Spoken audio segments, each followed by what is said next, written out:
Boa noite a todos. Que a paz e o amor de Jesus envolvam a todos nós, envolvam os nossos corações. Sejam muito bem-vindos a este sábado gostoso aqui na nossa casa. Desde já estamos agradecendo todas as doações, todos aqueles que participam sempre, de 1 quilo de alimentos, seja arroz, feijão, café, óleo, qualquer coisa assim não perecível para as cestas básicas do Lar Neném, que a Seara ajuda e necessita. Então isso é fantástico e a área cultural participa sempre ativamente, auxiliando nisso, a nossa contribuição. Então a gente sabe que todos os eventos a entrada é gratuita, mas não nos custa nada lembrar de colaborar e trazer sempre.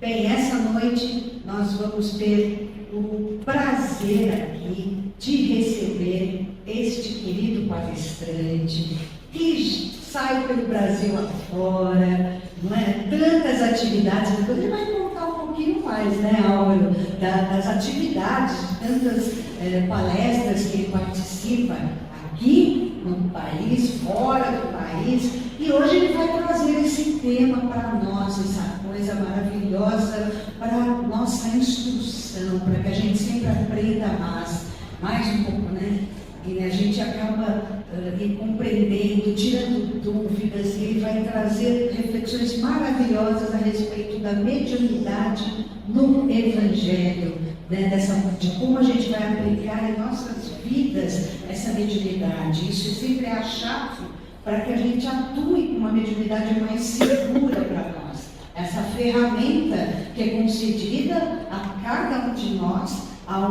alguns têm de uma forma mais ostensiva, outros mais sutil, mas todos nós possuímos. Então é importante entender um pouco mais isso, principalmente dentro do Evangelho, porque o Evangelho é a nossa base. E esse nosso querido palestrante convidado é o Álvaro Mordecai, Ele é um expositor espírita, estudioso do Antigo Testamento, conhecedor demais do Antigo Testamento. Ele fala hebraico fluentemente, então ele conhece não apenas o Novo Testamento, como o Antigo. A gente faz questão de ressaltar, porque o Novo Testamento todos nós costumamos estudar com mais facilidade, mas no Antigo não é todo mundo que faz o estudo. Então, ele faz todas essas palestras aqui pelo Brasil e pelo exterior. Por isso que ele vai trazer uma bagagem e uma forma dele peculiar de lidar com o público. Então, cada expositor tem o seu jeito, e é gostoso, porque a gente vai conhecendo cada um deles, Além do que, ele também é fundador, para aqueles que já ouviram falar do Centro Espírita aqui na Vila Mariana, Cisco de Luz. Ele fundou esse centro, muito legal, vai ser sempre parceiro aqui com a gente na Seara, e é assim que a gente vai crescendo todos juntos, todos nós nos auxiliando e trabalhando juntos. Então, tenho certeza que essa noite vai ser prazerosíssima, interessantíssima, e vamos sair daqui maravilhados, com vontade de querer mais. E quem sabe em setembro, Álvaro? Vamos ter aqui uma surpresa aí do NEP, regional. Aguardem, isso é para mais tarde, para mais para frente.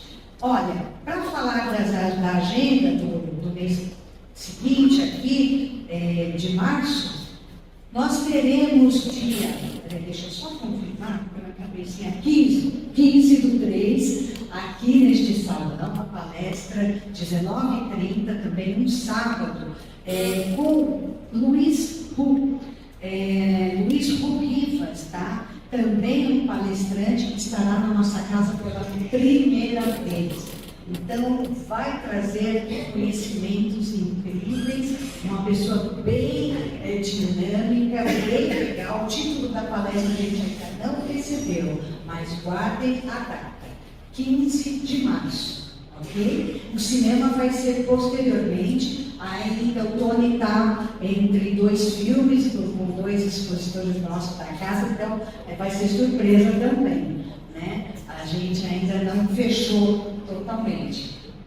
Logo vocês vão estar vendo aí a divulgação nas mídias, tá bom? Então, se sem mais delongas, eu quero convidar para a nossa prece de preparação aqui do ambiente a nossa colega Arlete, expositora aqui da casa, que a gente possa entrar nesse clima gostoso e usufruir ao máximo a noite de hoje. Mais uma vez, obrigada pela presença. Boa noite a todos, obrigada pelo convite. Vamos então serenar o nosso corpo físico, vamos elevar os nossos sentimentos, os nossos melhores pensamentos à espiritualidade do bem. E assim nos conectamos aos nossos mentores individuais, aos mentores deste trabalho, dessa palestra, para que possam ser colocadas as palavras para todos nós, para o nosso entendimento perante o Evangelho. Nos elevamos a todas as equipes espirituais que nos assistem, nos elevamos à nossa Mãe Maria, Mãe querida, que nos agasalha, que nos acalanta com todo amor que tanto necessitamos. E com ela nos elevamos ao seu Filho, nosso Mestre Jesus, que estamos aqui, reunidos em seu nome, que estamos aqui, imbuídos neste momento para mais um aprendizado, para o nosso conhecimento, para a nossa transformação, para pessoas melhores. E dessa forma, com Jesus, nos elevamos a Deus, nosso Pai. Deus, como um Pai maior que nos abençoa, para que tenhamos esta vida corpórea com muito aprendizado. Iluminados, fortalecidos, que possamos aqui neste momento trazer todas as formas de luz e de paz. E assim faremos a prece que Jesus nos ensinou. Pai nosso que estás no céu, santificado seja o vosso nome. Venha a nós o vosso reino. Seja feita a vossa vontade, assim na terra como no céu. O pão nosso de cada dia que nos dai hoje. Perdoai as nossas dívidas, assim como nós perdoamos os nossos devedores. Não nos deixeis cair em tentação. Livrai-nos, Senhor, de todo mal. Assim seja. Graças a Deus. Boa noite a todos aqui reunidos. Uma alegria imensa nos encontrarmos aqui. Pedimos licença para essa palestra de 3 horas. Brincadeira, gente. Nós agradecemos a caridade desse convite, nos sentimos honrados porque reconhecemos o trabalho que essa casa tem realizado na formação de trabalhadores. Reconhecemos que existem inúmeros trabalhadores muito mais capacitados para tratar desse e de outros assuntos. Mas a caridade e a bondade são os ensinamentos da casa e reconheço com toda a gratidão a oportunidade de aqui nos encontrarmos. Falar de mediunidade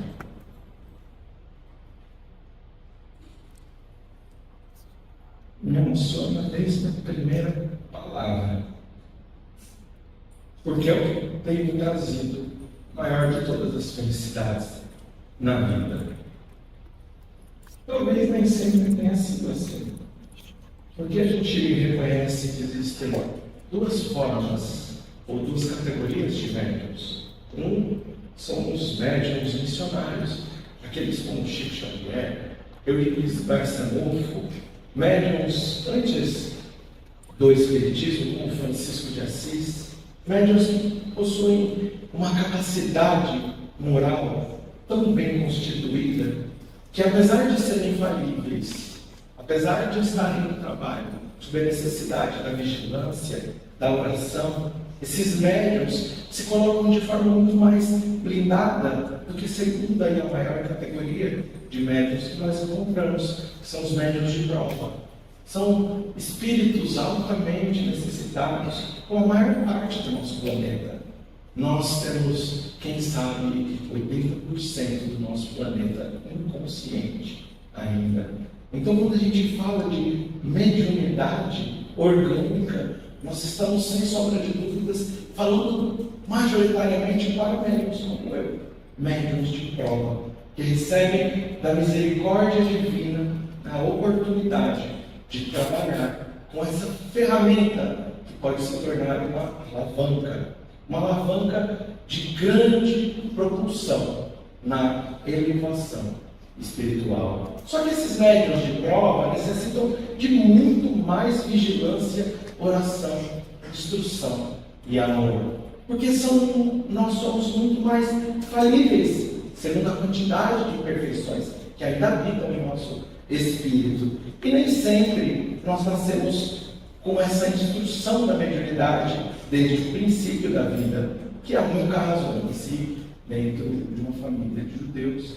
Então, não tive acesso desde o princípio ao entendimento de tudo isso, que ainda acaba colocando muitas vezes a infância e juventude, às vezes até a vida adulta, de muitos médiuns naturais que nasceram com a exteriorização da mediunidade desde o princípio em difíceis situações. A gente vai falar de vários médiuns que se tornaram missionários ou que nasceram missionários. E isso não faz diferença quando a gente desencarna. Certa feita, um espírito amigo nos disse: torna-se missionário todo aquele que cumpre o seu dever. Então, se você é um médium de prova e você conseguiu vencer o maior de todos os desafios interior, vencer a si próprio, seremos, quem sabe, recolhidos desse plano espiritual, na condição de missionários, não pelo aquilo que viemos, mas por aquilo que conseguimos executar. Um desses médiuns que fez agora 120 anos do seu nascimento, há 2 semanas atrás, é José Lins Peixoto, conhecido como Peixotinho. Peixotinho, ele nasceu em Patapuba, no Ceará, e ele é um médium de efeitos físicos, o maior de todos os médiuns, no sentido da sua qualificação moral e da entrega ao trabalho de efeitos físicos. José Lins Peixotinho, ele tem uma condição que é normal e comum aos médiuns de efeito físico. Muita energia.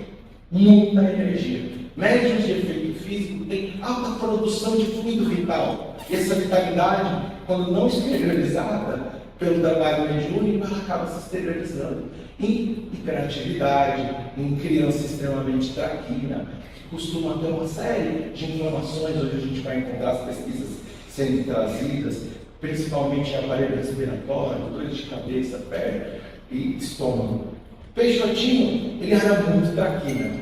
E lá onde ele vivia, em Pacatuba, ele, certa feita, vai em uma festa de São João.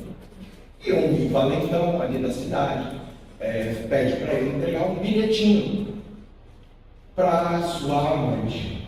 Um bilhete de amor. Ele fez o que eu faria se tivesse a mesma criatividade na infância. Colocou uma barata dentro do bilhetinho. Quando ele coloca essa barata, a jovem abre aquele bilhete, muitas horas depois ele acaba tendo que enfrentar o valentão. E ele era bem franzino, baixinho, bem mirradinho. Ele foi possuído de uma força tremenda. E quando ele fica sabendo de tudo que ele fez, sem ter a menor consciência, médium natural, que ele tinha brigado com não sei quantos, ele tinha feito não sei o que, ele desapareceu da festa. Foi aparecer quase 10 quilômetros depois, deitado numa praia, suspeita-se já ser um dos primeiros fenômenos de efeito físico com o transporte do seu próprio corpo para essa região. Então ali, nesse momento, ele passa pela sua porta de Damasco. Porque ele fica com tanta vergonha de tudo que ele fez, que ele fala para o pai dele: se eu não sei me controlar, não saio mais do quarto. Ele entra no processo de catalepsia. Ele fica sem nenhum sinal vital. E ele vai ser enterrado. Só que o pai não queria que ele fosse enterrado. Ele falou: meu filho estava bem dentro do quarto. Como que ele, de repente, amanhece morto? E ele fala: não, vamos enrolar o velório. E fica enrolando. Só que em determinado momento, o pai tinha razão, ele se levanta do caixão e aquilo vira notícia em toda a região, aqui no Ceará. O que acontece nesse momento? Ele consegue voltar ao seu corpo, retornar da catalepsia, e esse fenômeno de catalepsia é muito comum em médiuns de efeito físico. A gente encontra ele em Dona Ivone Pereira do Amaral, a gente encontra em outros médiuns. Ele retorna, mas sem movimento das pernas. Quando ele retorna sem movimento das pernas e se tornou famoso, teve seu momento de fama, um major, um espírita de altíssimo quilate, um servidão na doutrina espírita, chamado Viana de Carvalho, que era um major do exército, foi o maior orador ao seu tempo. Viana de Carvalho vai até a casa do Peixotinho, conversa com o pai dele: olha, eu posso ajudar. Esse fenômeno que aconteceu é comum a médium de efeitos físicos. Eu posso ajudar o seu filho, ele vai voltar a andar. E o pai não queria que ele fosse. Mas na sua estrada de Damasco, ele faz a primeira de todas as escolhas de abnegação. A maior parte dos humanos não faz essa escolha. Nós falhamos porque custa caro escolher seguir com Jesus. Ele tinha que abrir mão do seu próprio lar e foi morar com Viana de Carvalho, que só com passe e água frutificada ele acabou aliviando, e Peixotinho volta a andar. Ele começa a aprender sobre o Espiritismo, estudar a doutrina em si, compreender tudo aquilo que se dava a ele como médium. Que quando a gente encontra alguém que entende a vida de um médium ostensivo que passou por obsessão, a gente fala: achei a minha turma. Que bom, eu não sou mais tão maluco quanto eu achava que era. E eu digo isso porque eu sempre, com a vidência, com a clarividência, com as vozes, com a aura, com toda a mediunidade presente desde a infância, eu ficava me justificando: não, meu cérebro replica a imagem de pessoas que eu tenha visto no passado. Eu ficava criando uma série de justificativas na minha vida para trazer aqueles elementos. E para Peixotinho, isso foi muito importante. Estava aí aberta, a partir da sua estrada de Damasco, o caminho que todo médium deve trilhar: a abnegação, devoção e a escolha da porta estreita, através dos constantes sacrifícios, que não se dão nas grandes escolhas, mas a gente vai perceber que se dá no dia a dia, em cada uma dessas pequenas momentos de vicissitudes com pessoas difíceis, com o nosso trabalho e assim por diante. Quem aqui conhece a irmã Sheila? Alguém já ouviu falar de irmã Sheila? Faz assim. Levanta a mão. Então, só para a gente saber, irmã Sheila é um dos espíritos que foram revelados pela mediunidade de Peixotinho. Ele estava na Segunda Guerra Mundial, já morava em Macaé, porque se tornou militar, e na sua reunião mediúnica começou a manifestar-se um espírito chamado O Fuzilado. Depois vieram a saber que seu nome era Rudolfo. E Rudolfo falava, contou a história da sua vida: olha, eu tenho uma irmã encarnada na Alemanha, e eu ali, como convivendo com esse espírito tão bom, ouvia os conselhos dela, porque nacionalista, foi a luta com a melhor de todas as intenções, e a recomendação era a seguinte a ele: se você tiver que matar um inocente, morra. E logo no começo da sua carreira militar, colocaram 6 prisioneiros, eu não sei se eram judeus ou prisioneiros de guerra, e colocaram o Rudolfo para metralhar deles 6. Naquele momento, então, ele fala: não seremos 6, não serão 6 esta noite, mas serão 7, eu me recuso a cumprir essa ordem. Ele foi fuzilado no paredão. E ele dava essas comunicações na reunião de Peixotinho, quando vai chegando próximo da data de irmã Sheila, uma enfermeira na Segunda Guerra Mundial, no norte da Alemanha. Quando vai chegando o momento dela desencarnar, ele começa a pedir preces para que ela tivesse facilidade no desencarne, sabendo então programadamente quando seria o ataque da Força Aérea Britânica, onde ela desencarna, e é imediatamente acolhida pelo seu grupo espírita ali na cidade de Macaé. Ela então se apresenta como sendo mãe de Peixotinho em outra reencarnação, em outra encarnação. E ela apresentou-se como Seila, primeiramente, depois trouxe o seu nome alemão. Peixotinho, ele dedicou-se, médium de efeitos físicos e efeitos inteligentes. Então a gente já categorizou médiuns de prova, médiuns de missão. Agora, médiuns de efeito físico, médiuns de efeito inteligente. Outra subdivisão trazida por Kardec. E o que é um médium de efeitos inteligentes? Que traz na sua mediunidade toda aquela informação que é transmitida através do auxílio do arcabouço anímico, psíquico, intelectual de todas as encarnações. Esse médium, comunicações que trazem conteúdo inteligente. E efeitos físicos podem ou não trazer efeitos inteligentes consigo. Suspensão de objeto pode ser apenas um efeito físico. Mas Kardec nos diz no Livro dos Médiuns que um dos fenômenos espíritas mais interessantes seria a pneumatografia, que é um efeito físico trazendo mensagens inteligentes. O que era Peixotinho? As duas coisas. Psicografava com as duas mãos, dando psicofonia ao mesmo tempo, mas a sua tarefa mediúnica era especialmente voltada para os efeitos físicos. Dentro dos efeitos físicos, passou a vida toda, viveu até os 60 anos, e passou a vida toda na assistência aos enfermos. Nunca fez uma reunião mediúnica que não fosse para o tratamento dos enfermos. Ele dedicou-se completamente àquilo que é descrito por Jesus. No capítulo 10 do Evangelho de Mateus: ide as ovelhas perdidas da casa de meu Pai, curai os enfermos, limpai os leprosos, ressuscitai os mortos, expulsai os demônios, e dai de graça, que de graça recebeste.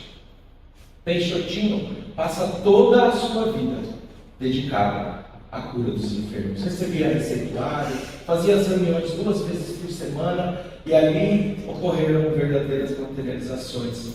Muitos na presença de Chico Xavier, que adorava as visitas de Peixotinho, porque ele falava: quando você vem, eu posso abraçar, doutor Bezerra.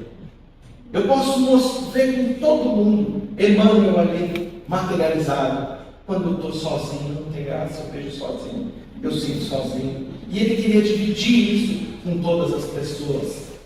Uma das histórias é um mendigo que se encontrava no caminho. E ele tinha a sua perna com elefantismo. Passando então por aquela região, ele veio e falou: vamos para a reunião. Mas essa reunião, ela exige 72 horas sem comer nenhum tipo de carne.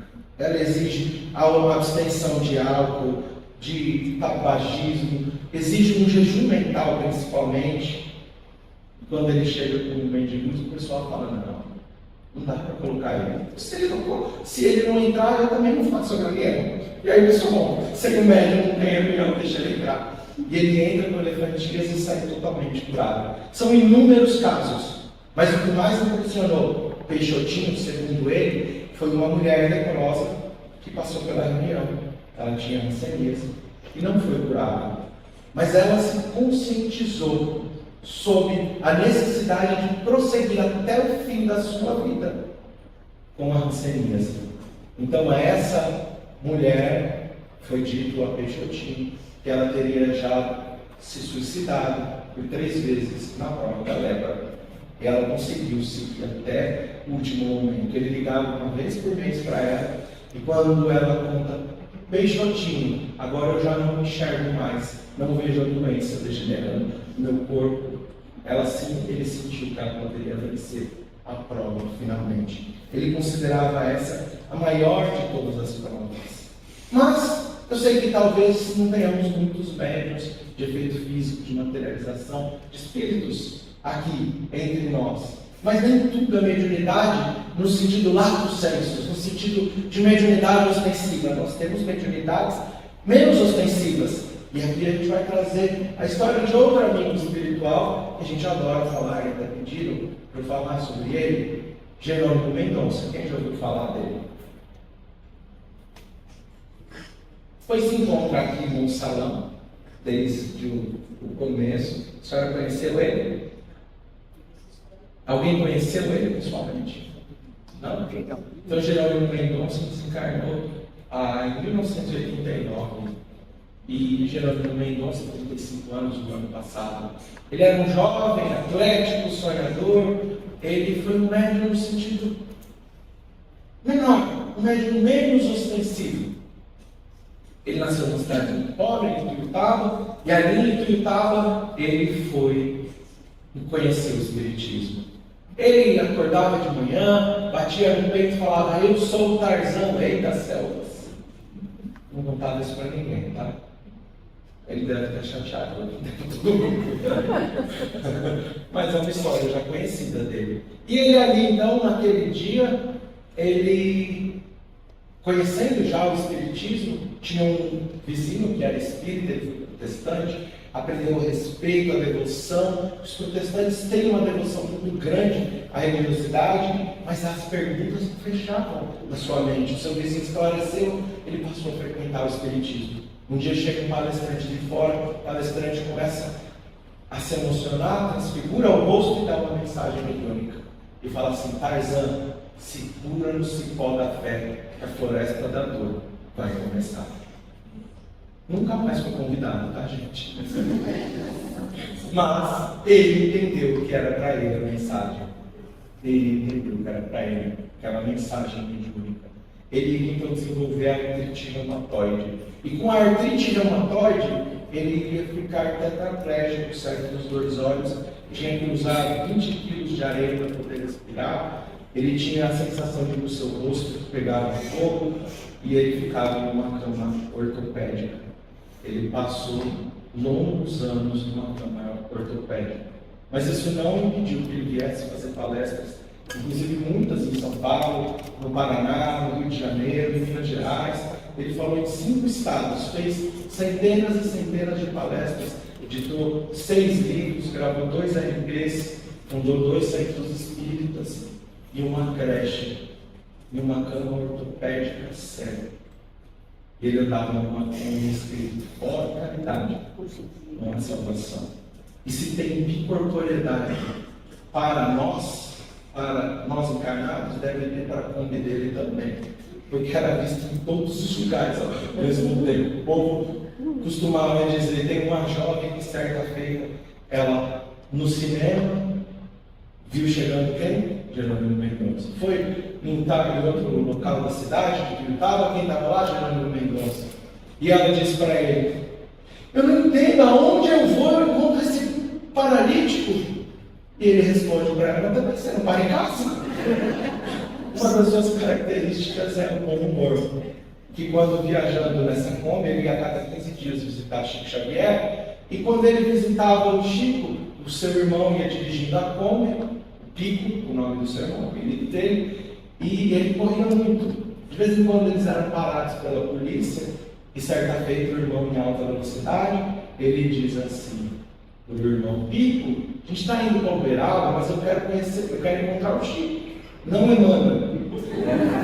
Então essa é uma característica, a alegria de viver com todas as dificuldades. E gente, chegava no ônibus todos os dias em sua casa para conversar com ele, ficavam até a madrugada. Por maior que fosse a sua dor, ele jamais parava em momento algum de assistir àqueles irmãos necessitados. É um médium não tão ostensivo quanto o Peixotinho, mas é um médium mais reservado, dignificado pela oratória, dignificado por uma série de condições. Mas, como nós percebemos, a tarefa dos médiuns, ostensivos ou não, deve ser, sem sombra de dúvidas, a dedicação absoluta. Eu me recordo, certa feita, nós estávamos com uma amiga muito querida, e nós estávamos viajando lá no estado do Paraná, fazendo palestra, e nos hospedei na casa desse casal muito querido para mim. E eu perguntei e falei: minha amiga, como está o centro, as tarefas? Eu parei, porque, sabe, estou com 2 crianças pequenas, então fica difícil. Mas você tem algum conselho? O espírito amigo na hora me disse: fala para ela que ela não é a primeira mão espírita. E ali ela falou: puxa, mesmo com família, Dr. Bezerra de Menezes, Peixotinho teve 9 filhos. E tirava os seus filhos da cama para que os doentes pudessem dormir, fazer os filhos dormir no chão, para que os doentes tivessem espaço. Eram poucos. Perguntei para a filha dele umas semanas atrás. Teve alguma vez que não teve alguém? Eu sabia que ela ia falar que não. Falou, não, nossa casa sempre foi cheia de doente. E ficavam quanto tempo? Às vezes anos. Então, independente de termos família, termos uma vida profissional, termos uma vida profissional como o Dr. Bezerra, como médico, que altamente demandava dele, jamais cessou de cumprir a sua tarefa. E aqui, quando a gente falou desses 2 tipos de médium, onde a gente vai basear doutrinariamente isso? Item 226 do Livro dos Médiuns. O desenvolvimento da mediunidade se processa na razão do desenvolvimento moral do médium, ou seja, só é médium quem é moralmente desenvolvido. E aqui vai dizer não, propriamente dita é orgânica. Não tem nada a ver com condição moral. Independe da moral. É aqui que está o basear a nossa condição doutrinária para entender isso. Quais são os deveres do médium? Ostensivo ou não? A gente falou de 2 tipos de médium.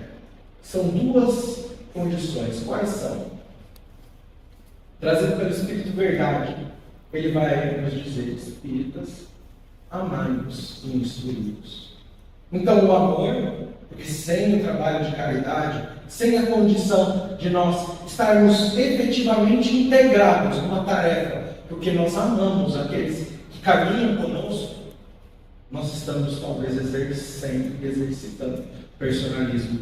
A maior parte de nós já fez isso na Igreja Católica, protestante, no judaísmo, no budismo, no hinduísmo, e agora a gente está sendo convidado para se amar verdadeiramente.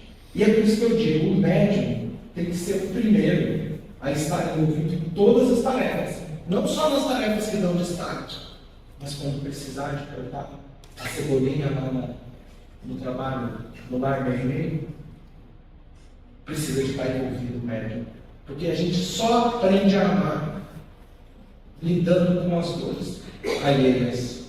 Eu, quando me tornei espírita, já um pouco mais velho, eu tinha uma nuvem de espíritos, uma multidão de espíritos que me acompanhavam, estava no trabalho de caridade, eles olha lá, eles riam sem parar. Eu passei a fazer um trabalho na pediátrica do hospital, lá na Bahia, e eu me tocava com o levei, não tocava nada. E era uma catástrofe, mas as crianças adoravam. E esses espíritos riam de mim sem parar. Até que um dia chegou uma mãe com um filho no colo, seu filho tinha paralisia cerebral, não esboçava grandes emoções, eram sempre muito singelas as expressões, e essa criança começou a sorrir. E a mãe se emocionou e começou a chorar, e eu chorando, e nós dois chorando. O coração dessa mãe saiu uma luz que me envolveu, que eu nunca mais vi esses espíritos. Então, sem o amor, nós não conseguimos nos libertar das nossas próprias dificuldades íntimas que nos perseguem há tantos séculos. E esse amor envolve também, a gente vai falar mais à frente, do amor àqueles que estão voltados à tarefa ao nosso lado. Por que é a instrução? Porque sem instrução, a gente não tem capacidade de interpretação, diz Kardec. Então tem uma passagem que a gente vê o Espírito Superior chegando na obra de André Luiz para dar uma mensagem nos domínios da mediunidade. E não tem médium ali com arcabouço nem daquela encarnação, nem de outra, para trazer um conteúdo científico médico. Então o médium tem que estudar ciência, não sermos eruditos, nada disso, mas cada um dentro da sua condição, oferecer os esforços da filosofia, da língua portuguesa, que é uma catástrofe isso, essa parte, das ciências em geral, mas principalmente do conteúdo moral. Porque se o Espírito quiser falar de assistência ao enfermo, como é essa mensagem que vimos nos domínios da mediunidade, e obtivermos moralidade, ele falará cientificamente o caminho, onde através do amor nós encontraremos essa condição. Mas, quem trabalha aqui em reunião de desobsessão ou desenvolvimento mediúnico? Tá. Falo disso ou não? Pode falar? Porque muitos trabalharão no futuro, eu imagino. Mas como nós podemos entender essa dinâmica da reunião mediúnica de desobsessão e dos seus artifícios no aprendizado e no desenvolvimento da evolução do espírito? Bom, tem algumas formas. Quais? Primeiro, a reunião é composta por um dirigente, por médium de sustentação, médium no estrito senso, aliás, no lato senso, de maneira mais geral, médium suspensiva. Então, quem são os médiuns de sustentação? São aqueles que criam o campo psíquico, os fluidos, para que aquele ambiente, mesmo diante de espíritos que estejam desequilibrados, venham encontrar primeiro impacto quando se aproximam dessas reuniões, no amor que envolve todos os partícipes e as vibrações que não cessam de emanar daqueles médiuns. E às vezes, quando a gente é convidado para participar de uma reunião com médium de sustentação, a gente fica assim: pô, mas por quê? Por que eu não vou dialogar? Eu já cruzo os braços. Por que eu não vou trabalhar como médium se eu tenho psicofonia? Por que isso? Por que aquilo? E certa feita nós estávamos em uma reunião mediúnica, muitas reuniões desdobram e assisto a reunião de fora. E eu estava vendo um médium de sustentação altamente misericordioso. O corpo daquele médium parecia um desenho do X-Men. Ele saía luz de todas as células. Ele era luz pura daquela luz. Diante de um espírito altamente enfurecido que dava comunicação através de mim, ele se mantinha não acuado, mas de maneira muito respeitável, não apenas com o esforço do médium, mas com o esforço das vibrações realizadas por aquele médium. Ali eu pude entender qual é o papel do médium de sustentação. E nós temos uma amiga muito querida, muito especial, que trabalha conosco, que eu conto dela e ela fala: eu sei que você está falando de mim. E eu a chamei de médium inquieta, porque ela era uma médium de sustentação muito inquieta. Ela, quando os espíritos conversavam, ela queria dar opinião mentalmente, mas o espírito mental é falar. Então ela intervinha, e ela muitas vezes tinha um ímpeto: não, fala assim, fala assado. E a gente foi conversando com ela, explicando como ela deveria estar presente, apesar de já saber, mas na prática daquela reunião, não tinha jeito. Ela não tinha estado de jeito nenhum. Aí eu falei: bom, eu vou tentar conversar com ela a última vez que eu vou conversar, eu fiz uma prece e apareceu um espírito amigo. Esse espírito amigo falou: diz para ela que ela está treinando para a vida na reunião de desobsessão. Porque ela vê as pessoas discutindo, conversando, e ela quer ter o ímpeto de se, entre aspas, intrometer, de querer dar sua opinião, de se inquietar, de até ficar nervosa quando acha que aquilo que está acontecendo é injusto. E ela diz: essa é a pior de todos os pontos. Quando eu acho que é injusto, eu não consigo me segurar. Diz para ela que ser médium de sustentação é um treino para diante das situações da vida ela se calar e fazer a prece. Então, essa amiga se tornou uma trabalhadora tão dedicada na reunião mediúnica, e eu sinto completa, total confiança em toda a equipe diante dela, porque ela descobriu que o que ela estava fazendo dentro da sala mediúnica era um exercício para a sua vida exterior. Uma trabalhadora hoje que eu posso dizer que eu conto como aqueles que eu confio nas difíceis tarefas. Então, só para a gente saber, o misericordioso deixou a tarefa. Porque quando a gente não tem desafios, parece que a gente já está numa condição melhor. É o que Jesus vai dizer: não sejais mornos, sejais, antes fosse quente ou frio. Apocalipse, carta aos... esqueci a cidade. Laodiceia. Jesus diz isso na carta pela mediunidade de João. Às vezes, se a gente está ali conformado com a nossa condição, a gente deixa a tarefa. Se a gente vê grandes desafios a vencermos dentro de nós mesmos, a gente se inspira a ficar na tarefa. Então, puxa, eu preciso vencer isso. E essa tarefa está me dando desafio na prática, porque a vibração de quem está na sustentação impacta a reunião como um todo. E os dialogadores? Onde a gente encontra isso no Evangelho e na doutrina espírita? Porque eu já ouvi em palestras dizendo, não tem embasamento para dialogar com os espíritos na doutrina. Então tem no Evangelho e tem na doutrina. Capítulo 5 de Marcos, onde Jesus está lá com o endemoniado de Gadara. Jesus pergunta, quem és tu? Qual é o seu nome? E então o Espírito responde, meu nome é Legião. Desculpa, eu estou um pouco de tosse. Somos muitos. Jesus está dialogando com um espírito através de um médium, conversando com ele para compreender. E na doutrina espírita, 162, o item do livro dos médiuns, o último parágrafo, a moralização de um espírito pelos conselhos de uma terceira pessoa, influente e experiente, não estando o médium em condições de fazer, é frequentemente muito eficaz. Então está embasado. Então a gente tem que ter dialogador.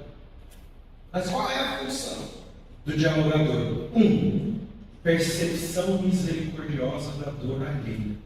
Olhar para aquele infeliz, que está às vezes há séculos, milênios, em processo de perseguição. Falar, meu filho, eu tenho misericórdia de você. Então, ter percepção, mesmo como um perseguidor, de que ele também é um necessitado. Paciência irrestrita. Facear nos irmãos menos felizes as nossas próprias imperfeições. Ouvir acusações fundadas ou infundadas. Porque às vezes o Espírito vai lá e fala, você fez isso, você nem fez. Ele quer só te desparalisar. Às vezes é fundado, às vezes é infundado. Então, lidar com todas essas acusações, propor assistência mesmo quando a gente não tem aquela credulidade completa de que o Espírito vai se transformar. Alguma dessas coisas não serve para o almoço de amanhã, de domingo, com a família? Por que alguém é convidado a ser dialogador? Para exercitar aquele laboratório que você tem que carregar na vida. Porque tudo isso que eu falei, eu preciso ter na minha vida a todos os momentos. Mesmo quando falo com o chefe e com a sogra. Então, todos esses elementos, quem tem às vezes um filho com dependência química que tenta há décadas despertar, o filho precisa de todos esses elementos para não perder a esperança. Quem tem alguém que passa por depressão, quem tem alguém que é agressivo, todos esses elementos são os elementos da nossa vida, que ali, eu falo, sabe por quê? A melhor coisa do mundo é conversar com os espíritos. Porque a gente não projeta o ego. E quando a gente está no nosso almoço de domingo, a gente projeta o nosso ego. E aqui é um exercício da não projeção do ego para ele viver aquilo que no laboratório se torna a melhor de todas as coisas. Só que tem mais um detalhe, a autoridade moral. Porque a gente conversa com os espíritos, se a gente não fizer aquilo que a gente está dizendo, eles não se tornam a nossa condição. Eu adoro, eu contei 697 vezes esse ano a história, mas eu vou contar mais uma vez. Porque alguém deve ter ouvido dar na boca. Então tem um vídeo que é o assassino de Green River. Então foi um psicopata americano, ele está num tribunal, e nesse tribunal nós temos ali aquela condição do direito norte-americano dos familiares, né? As vítimas se pronunciaram diante do psicopata. E chegam todos os familiares, amigos de mais de 30 vítimas que foram assassinados por ele, e começa a dizer, você é um demônio, você é isso, você é aquilo, você... Xinga de tudo qualquer coisa, tá tudo bem, a pessoa pode fazer isso. E ele assim, às vezes ele ainda dá um sorrisinho para a pessoa. ele não esboça nada, ele é um psicopata, ele não tem condição de esboçar o sentimento, por exemplo, de culpa. Isso que o transforma em um psicopata. Mas de repente chega um pai de barba comprida, nitidamente um protestante, e ele diz, olha nos olhos aquele assassino, e diz: você está me fazendo cumprir um mandamento mais difícil que o nosso Senhor Jesus deixou. Eu te perdoo. Gente, assiste o vídeo. Ele desaba no choro, ele começa a chorar. E ele, naquele momento, é tocado por uma coisa que chama-se amor e autoridade moral. Ser dialogador é treinar tudo isso nos pequenos aspectos da vida, porque senão, quando a gente vai conversar com o Espírito, os Espíritos fazem como fez com todos aqueles que o agrediram, que no fundo não acreditavam verdadeiramente naquela transformação. E o amor teve ali a capacidade de despertar aquele espírito na sua mais difícil condição. Isso é dialogar com os espíritos.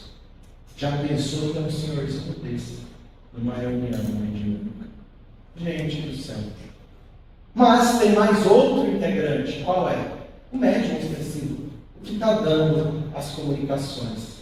Então, eu costumo dizer que o trabalho do médium expressivo é como o trabalho da homeopatia.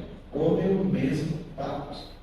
Ou seja, quem tem malária vai se utilizar a homeopatia do quinino, que vai dar os mesmos sintomas em quem está ingerindo a droga. Se a pessoa tomou, por exemplo, uma vez, uma pessoa que eu conheci tinha arritmia cardíaca, devido a isso causava um cansaço. O que foi receitado, entre um dos elementos, a passiflora, que foi receitada algo que acalmava. Mas a pessoa está cansada e vai dar passiflora, porque você está com aquilo que causa em pequenas dosagens. O médium é isso. Existem médiums que são especializados em determinados tipos de comunicação. Por exemplo, médium que recebe mentor um atrás do outro. Chico Xavier recebe um atrás do outro. Eurípides Barçanufo um atrás do outro. Tem médiums que vêm com a especialização, diz André Luiz, essa mediunidade. Tem médium que só recebe, só não, mas majoritariamente suicida. Tem médium que recebe muito espírito agressivo. Por quê? É a oportunidade do médium recebendo o espírito agressivo, e também tendo o seu espírito agressivo do passado, ele precisa não apenas controlar a si, mas o outro. O que é nós ficarmos nervosos no trânsito e querer brigar com quem está do lado? Senão a exteriorização da nossa agressividade que se conjuga em redes mentais trazidas por André Luiz, onde a gente se junta com todo mundo que é nervoso no mundo. É a mesma coisa numa reunião mediúnica. Você está recebendo um espírito agressivo, você precisa de controlar. Você está no trânsito, você se descontrolou e começa a receber influência psíquica através de correntes mentais de todos os agressivos do mundo. Se você não se controlar na reunião mediúnica, no carro você também não vai se controlar. Ou se você não se controlar no carro, na reunião mediúnica você também não vai se controlar. E quando faz isso com o espírito suicida? Você pode ser que nós trazemos dentro de nossa história espiritual o suicídio. E, gente, que débito agravado da lei divina. Mas já estamos reencarnados, recebemos a possibilidade da mediunidade para servir. A gente recebe um espírito suicida e revive aquela situação do suicídio num pequeno espaço de tempo. Pequenas dosagens do mesmo veneno, do mesmo recurso que um dia nos adoeceu. Agora a gente recebe de maneira controlada, no transe mediúnico. E aquilo nos traz a condição de elevação espiritual. Olha como uma reunião mediúnica se torna o maior de todos os exercícios para a nossa melhora, independente da condição. Quando a gente ouve aquelas comunicações, a gente reflete no dia a dia como não valeu a pena ter burlado as leis divinas para alcançar posições de mando, de poder, financeiras, romances. A gente vai descobrindo que desistir do problema não valeu a pena. A gente vai descobrindo com todas aquelas narrativas o quanto a gente ainda precisa de se melhorar. E se a gente não tiver vigilância, sendo médium, sendo sustentador ou sendo dialogador, a gente cai novamente nos mesmos erros daqueles que nós estamos assistindo. Porque o médium, quando a gente falou de prova, ele também é um endividado. Ele está naquela condição para melhorar-se. É mais ou menos isso, gente? Quanto tempo eu tenho? Tempo para você? Mais 2 horas. Pode ir, então. Outro pré-requisito para uma reunião mediúnica, para exercermos a nossa mediunidade: perfeita harmonia entre os integrantes. É isso que está escrito lá no capítulo 6 do livro Memórias de um Suicida, quando vai ser descrito como deve ser o ambiente para receber o espírito mais necessitado, que é o suicida. E vai dizer que de todos os centros espíritas do Brasil e da atividade, ali eles vão escolher 5 lugares que tinham condições de receber os espíritos retalhados, os suicidas mais sofredores, que já tinham sido amparados, mas não conseguiam despertar da sua condição. Então eles precisavam de um choque anímico. Então eles falam: primeiro de todos os elementos, fraternidade sincera. Ou seja, a gente tem que se amar, não tem jeito. Que se não tiver fraternidade sincera, se você não souber qual é a dor de quem senta ao seu lado, qual é a dificuldade, o que quer que seja, as abonanças, qual é a vida daquele irmão? Como a gente se ama? A gente não ama com indiferença, a gente ama com envolvimento. Então os grupos mediúnicos precisam de exercer efetiva afinidade entre os espíritos. Só para contar para vocês, lá no grupo do Peixotinho, como nas reuniões de efeito físico, você precisa de 100 vezes mais do que no grupo de desobsessão. Esse elemento, Sheila propôs, uma vez por mês, uma reunião na casa de um dos integrantes daquele grupo. Eles iam, só serviam água, mas para quê? Para as famílias se conhecerem. E o que foi sendo dito é que naquele grupo, a Alcione, filha dele, ali todo mundo se tornou padrinho do filho. Era um grupo tão assim, efetivamente envolvido um com o outro, que ele se torna inabalável. Inabalável para aqueles espíritos que queriam penetrar, para causar qualquer tipo de balbúrdia. Então, item 331 do livro dos médiuns, a reunião é um ser coletivo, cujas qualidades e propriedades são resultantes dos seus membros, que formam um feixe.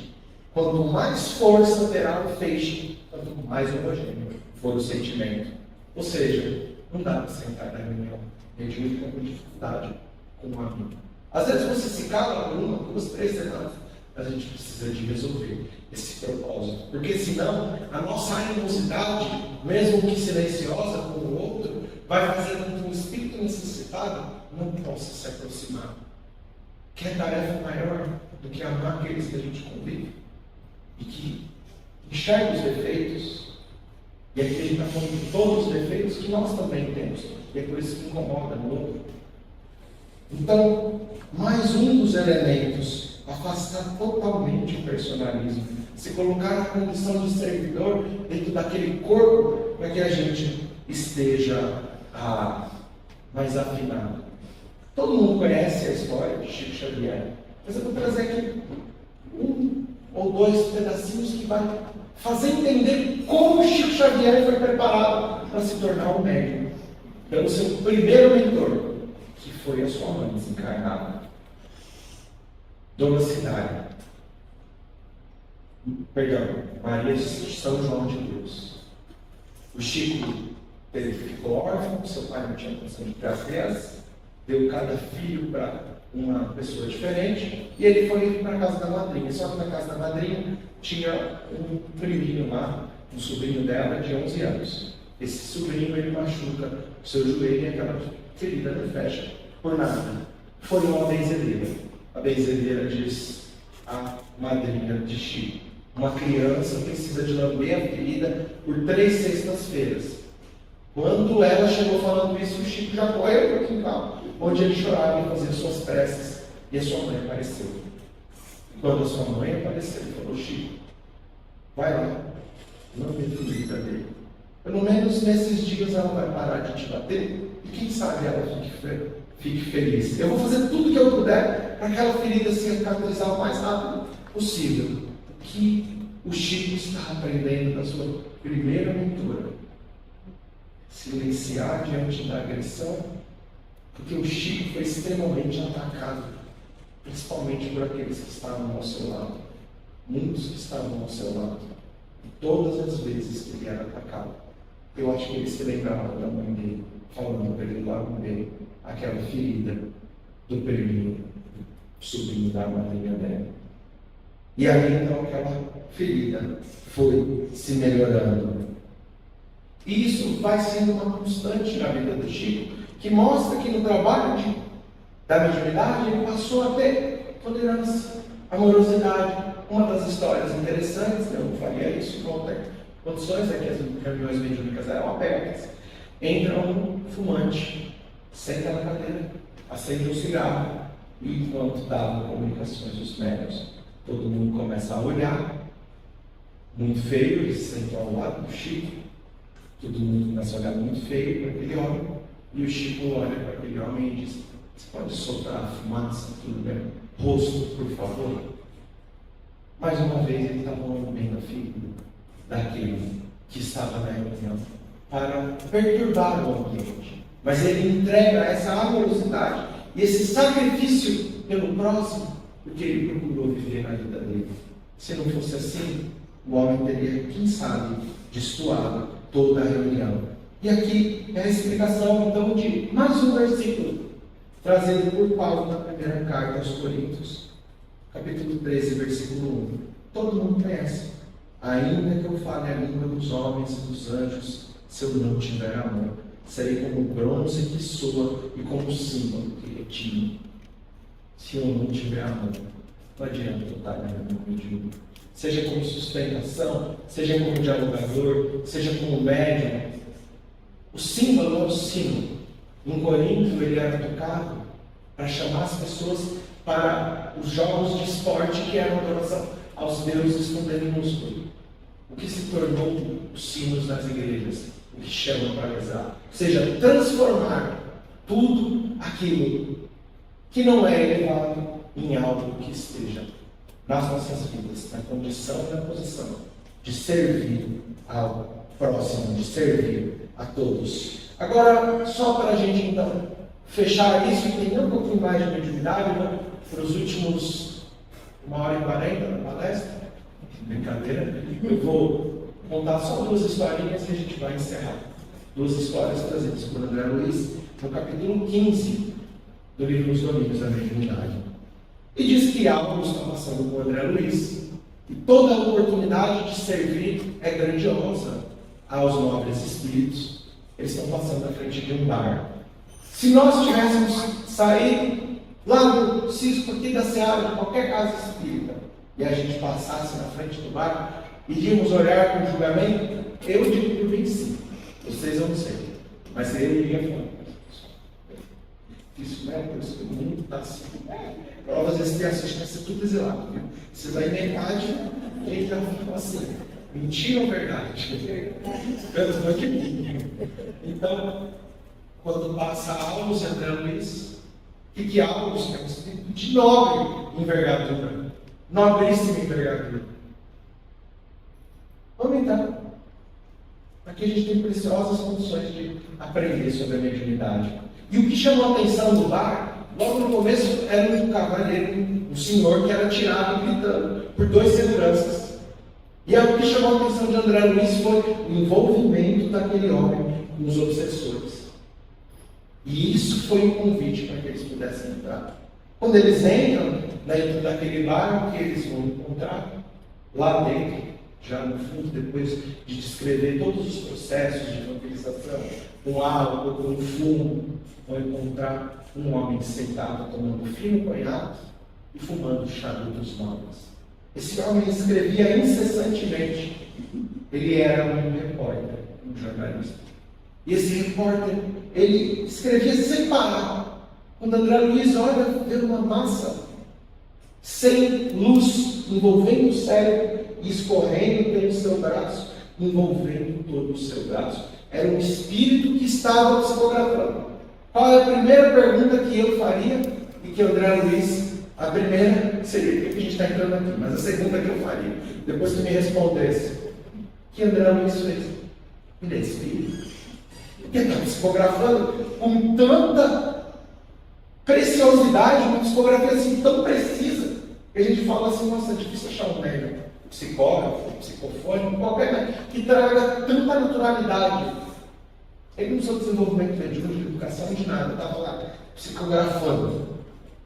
E eles começam a conversar sobre o caso. Olha, esse espírito que me envolve, ele está ligado àquele que é o assunto da matéria, uma jovem. Eles são inimigos de outras encarnações há séculos, brigando com o encarnado, brigando com o desencarnado, um não encarna, o outro persegue, o outro encarna, o outro persegue, e aquela confusão de muitos séculos. A gente não vai entrar no assunto específico que vira uma grande novela, mas esse espírito quer prejudicar a jovem. E ele estava exercendo influência no repórter para que ele escrevesse um monte de mentiras, acusando ela de um crime que não cometeu. E André Luiz falou, mas isso é justo. Ela escolheu esse tipo de prova antes de encarnar. Escolheu esse tipo de prova para que ela pudesse superar, mas ela tem força de superar. André Luiz disse, aí já vai depender dela. O livre-arbítrio é individual. Ela tem condições, mas se ela entrar numa trincheira de guerra com as acusações infundadas, ela já perdeu a guerra. Ela precisaria de silenciar do mesmo jeito que fez Chico Xavier na nossa história, onde ele tem que comer as feridas. E não entrar num confronto espiritual interior. Então, ali naquele momento, ele entende, vê a psicografia, ouve que ela não é espírita, e ele sai do bar. Quando ele sai do bar, passa uma ambulância tocando a sirene. E quando ele olha André Luiz, ele vê um homem grisalho, sentado com o espírito. Essa é a última, não vou terminar. Sentado com o espírito de luz prateada, é descrito como um espírito de alta hierarquia, ao lado daquele socorrista na ambulância. E ele falou, nossa, qual a primeira pergunta? É espírita. A primeira pergunta de André Luiz, a minha pergunta é mais inocente que pode ter, é espírita. E a resposta dele não. Nem tudo no mundo são forças viciadas. Mas se ele não é espírita, como ele está com aquele espírito? Ele é um nobre e dedicado servidor do socorro às aflições humanas. Ele vai em direção a todos os acidentados, necessitados, através da saúde física, uma mais nobre proposta de servir. Trouxe isso méritos para que ele andasse na companhia dos mais nobres servidores. Então a gente falou de médiuns missionários, de médiuns de prova, das diversas tarefas dentro da mediunidade. A gente falou daqueles que nem sabem que são médiuns, mas a gente não foge dessa condição orgânica. A gente falou daqueles que também não sabem, mas conseguiram se sintonizar com espíritos de alta hierarquia, outros que estão em forças viciadas, que apenas longos processos de dor vão trazer solução. E a gente vai percebendo que já não é mais sobre se sou ou se não sou espírita ou médium. Somos todos médiuns, como diz Allan Kardec. Seja no sentido mais latente da mediunidade, mais expressivo, seja no sentido da qual, da mesma forma, os espíritos estão ao nosso entorno, influenciando as nossas vidas, que nós compreendemos. Amor e instrução.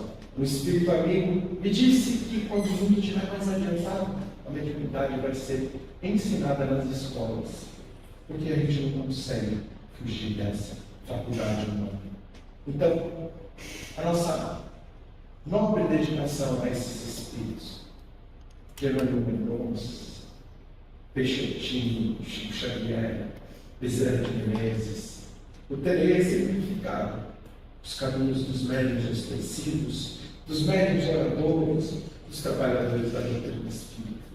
Se devemos carregar algo para as nossas casas, é a necessidade de muito nos amarmos, em primeiro lugar.